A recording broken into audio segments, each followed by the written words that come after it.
Girem pàgina. Avui és dia 25 de novembre, Dia Internacional per l'Eliminació de la Violència contra les Dones. En aquests moments, a molts pobles de la comarca s'estan celebrant actes per commemorar aquest dia.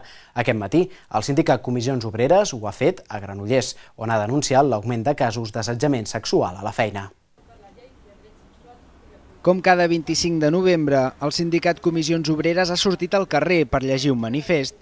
D'aquesta manera s'ha sumat als molts actes que avui s'han fet per commemorar aquest dia.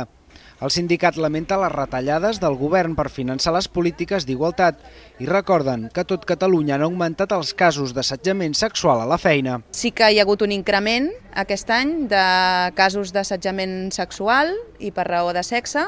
L'increment és mínim, però sí que n'hi ha hagut comparats amb 2010.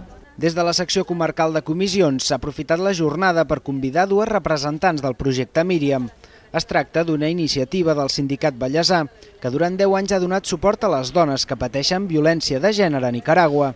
Sobretot, estan satisfets d'haver facilitat els vincles entre la Policía Nacional de Nicaragua y la Asociación de Ayuda a las Víctimas. Cuando llega la policía a las comisarías de la mujer, una mujer que considera que ha sido víctima de violencia, la policía hace la labor que ellos tienen que hacer y la remiten al proyecto Míriam para que le haga evaluaciones psicológicas y lleven los temas legales. Cuando una mujer llega al proyecto Míriam, desde el proyecto Míriam se le da la atención que se tiene que dar y se la deriva a la policía pues, para que haga toda la faceta investigativa del delito, ¿no?